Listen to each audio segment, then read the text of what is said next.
అర్జునుడి యొక్క రథచక్రం భూమిలో దిగబడిపోవడం మొదలుపెట్టింది. అవతల సరిగ్గా నిలబడడానికి లేదు.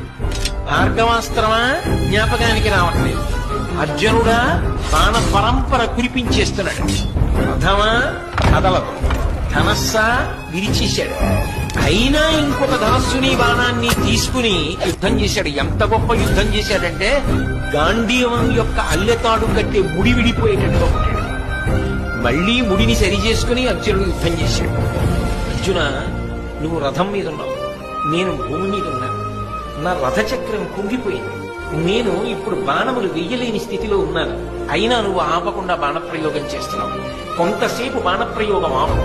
నీకో గోవిందుడికో భయపడి నేను ఈ మాట చెప్పట్లేదు, ధర్మం చెప్పాలి కాబట్టి చెప్తున్నాను అంటే కృష్ణ పరమాత్మ అన్నాడు, అబ్బా ఇప్పుడు ధర్మం జ్ఞాపకానికి వచ్చిందా? జ్ఞాపకానికి వస్తే రక్షించేది కాదు ధర్మం, అనుష్ఠిస్తే రక్షించేది. నువ్వు ఎంత ధర్మాన్ని అనుష్ఠించావు జీవితంలో? పాండవులను తక్కువ చేసి మాట్లాడినప్పుడు ఈ ధర్మం జ్ఞాపకానికి రాలా? ద్రౌపదీదేవిని అవమానించినప్పుడు ఈ ధర్మం జ్ఞాపకానికి రాలా? అదే పనిగా అర్జునుడిని చిన్నతనం చేసి మాట్లాడినప్పుడు జ్ఞాపకానికి రాలా? నువ్వు పాటించనిది ధర్మం. నీకు అక్కడికి రమ్మంటే ఎక్కడి నుంచి వస్తుంది?